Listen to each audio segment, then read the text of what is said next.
Empower ನ್ಯೂಸ್ಗೆ ಸ್ವಾಗತ. ನಾನು ಸುನಿಲ್ ಹೊಸಕೋಟಿ.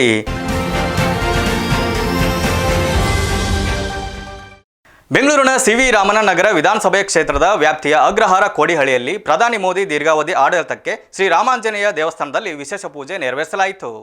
ಕಳೆದ 12 ವರ್ಷಗಳಿಂದ 4399 ದಿನಗಳನ್ನು ಅತ್ಯಂತ ಯಶಸ್ವಿಯಾಗಿ ಮುನ್ನಡೆಸಿರುವ ನಮ್ಮ ಹೆಮ್ಮೆಯ ಭಾರತ ದೇಶವನ್ನು ಸಮರ್ಥವಾಗಿ ಯಶಸ್ವಿಯಾಗಿ ಮುನ್ನಡೆಸುತ್ತಾ ಜಗತ್ತಿನಲ್ಲಿ ಈ ನಮ್ಮ ದೇಶದ ಕೀರ್ತಿಯನ್ನು ಉತ್ತುಂಗಕ್ಕೇರಿಸಿರುವ ನಮ್ಮ ಹೆಮ್ಮೆಯ ಭಾರತದ ನಾಯಕ ಸನ್ಮಾನ ಪ್ರಧಾನಿ ಶ್ರೀ ನರೇಂದ್ರ ಮೋದಿಜಿ ಅವರ ದಕ್ಷ ಆಡಳಿತದ ಅಂಗವಾಗಿ ಶ್ರೀ ರಾಮಾಂಜನೇಯ ದೇವಸ್ಥಾನದಲ್ಲಿ ವಿಶೇಷ ಪೂಜೆ ನೆರವೇರಿಸಿ ಮೋದಿಜಿ ಅವರ ಹೆಸರಿನಲ್ಲಿ ಅನ್ನದಾನ ಮಾಡಲಾಯಿತು.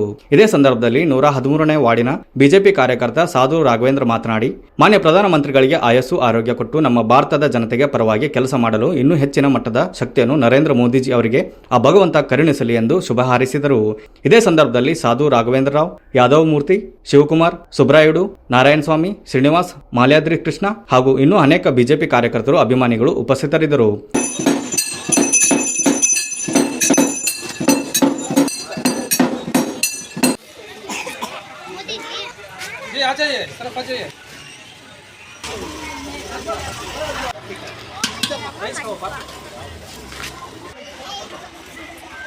ಆರೋಗ್ಯ ಐಶ್ವರ್ಯ ಎಲ್ಲ ಕೊಡ್ಲಿ ಅಂತ ಹೇಳಿ ನಾವು ನಮ್ಮ ಬಿಜೆಪಿ ಕಾರ್ಯಕರ್ತರು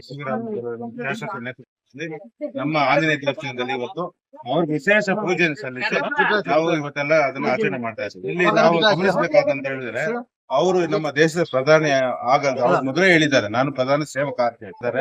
ಅವ್ರಿಗೆ ಇನ್ನೂ ದೇಶವನ್ನ ಮುನ್ನಡೆಸಿ ಶಕ್ತಿ ಕೊಡ್ಲಿ ಅಂತ ನಾವು ಮತ್ತೊಮ್ಮೆ ನಮ್ಮ ದೇವರಿಗೆ ಪೂಜೆ ಮಾಡಿದ್ವಿ. ಅದು ಅವರು ಬರೀ ಸುಳ್ಳಿನ ಮಾತುಗಳನ್ನ ಇದನ್ನ ಮಾತ್ರ ಹೇಳ್ತಾ ಇರ್ತಾರೆ. ನಮ್ಮಲ್ಲಿ ಎಲ್ಲಾ ದಾಖಲಾಗಿದ್ದಾವೆ. ನಮ್ಮಲ್ಲಿ ಒಂದು ಉದಾಹರಣೆ ಹೇಳ್ಬೇಕಂದ್ರೆ, ಎಚ್ ಡಿ ದೇವೇಗೌಡ ಒಂದು ಇನಾಗ್ರೇಷನ್ ಮಾಡಿದ ಒಂದು ಕೆಲಸವನ್ನ ಮೊನ್ನೆ ಅವರು ಪ್ರಧಾನಿ ಆದಾಗ ಮಾಡಿದ್ರು ಅಂದ್ರೆ ನಾವು ಕಾಂಗ್ರೆಸ್ ಆಡಳಿತ ಯಾವ ರೀತಿ ಇರ್ಬೋದು ಅಂತ ನೀವು ಹೇಳ್ಬೋದು. News reporter Durgadas P, empower news, Bengaluru. ಇದಿಷ್ಟು ಈ ಹೊತ್ತಿನ ಸುದ್ದಿ. ನಿರಂತರ ಸುದ್ದಿಗಾಗಿ ನೋಡ್ತಾ ಇರಿ ಎಂಪವರ್ ನ್ಯೂಸ್.